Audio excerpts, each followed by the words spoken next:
Voter list में नाम जोड़ने के लिए मां बाप का बर्थ सर्टिफिकेट, टीएमसी और इंडिया गठबंधन का आयोग पर तीखा हमला।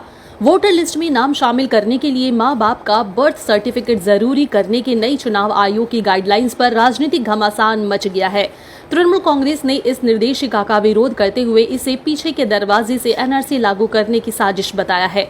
टीएमसी नेता डेरेक ओब्रायन और सागरिका घोष ने दिल्ली में एक प्रेस कॉन्फ्रेंस कर चुनाव आयोग पर बड़ा हमला बोला है। उन्होंने कहा है कि आयोग अब भाजपा के पार्टी ऑफिस की तरह ही काम कर रहा है।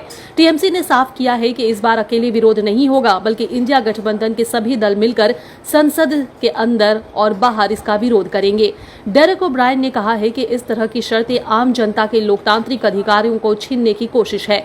टीएमसी और इंडिया गठबंधन का आरोप है कि यह फैसला गरीब, ग्रामीण और वंचित तबके के मतदाताओं को हटाने की साजिश है, क्योंकि ऐसे लोगों के पास अक्सर माता पिता का जन्म प्रमाण पत्र नहीं होता है।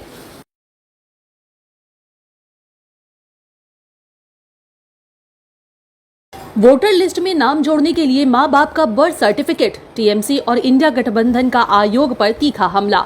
वोटर लिस्ट में नाम शामिल करने के लिए मां बाप का बर्थ सर्टिफिकेट जरूरी करने की नई चुनाव आयोग की गाइडलाइंस पर राजनीतिक घमासान मच गया है।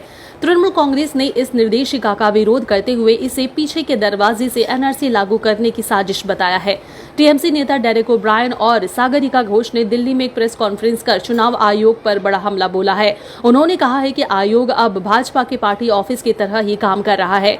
टीएमसी ने साफ किया है कि इस बार अकेले विरोध नहीं होगा, बल्कि इंडिया गठबंधन के सभी दल मिलकर संसद के अंदर और बाहर इसका विरोध करेंगे। डेरेक ओब्रायन ने कहा है कि इस तरह की शर्तें आम जनता के लोकतांत्रिक अधिकारों को छीनने की कोशिश है। टीएमसी और इंडिया गठबंधन का आरोप है कि यह फैसला गरीब, ग्रामीण और वंचित तबके के मतदाताओं को हटाने की साजिश है, क्योंकि ऐसे लोगों के पास अक्सर माता पिता का जन्म प्रमाण पत्र नहीं होता है। स्पेशल इंटेंसिव रिवीजन के माध्यम से बीजेपी और ईसी के माध्यम से हर नागरिक का जो मत डालने का हक होता है, वोट देने का हक होता है, ईसी ये हक छीन रही है। ये हक ईसी छीन रही है। बिहार का चुनाव जो विधानसभा चुनाव है, ये सिर्फ इसके लिए सिर्फ 3 महीने बाकी है। असली लक्ष्य तो है बंगाल का चुनाव। वहां बंगाल में बीजेपी का एक इंटरनल सर्वे ने बताया है कि बीजेपी 47 या 48 सीट में सीमित है। बीजेपी 50 सीट से ऊपर नहीं जा रही है बंगाल में। इसीलिए ये षड्यंत्र रचा गया है। इसीलिए ये चालाकी करके, षड्यंत्र करके हजार लोगों को वोटर लिस्ट और इलेक्टोरल रोल से निकालने का षड्यंत्र इसीलिए किया गया है। ये एनआरसी को ला रहे हैं, पीछे की दरवाजा से एनआरसी को ला रहे हैं। ये एक षड्यंत्र है एनआरसी को लाने के लिए। Why now?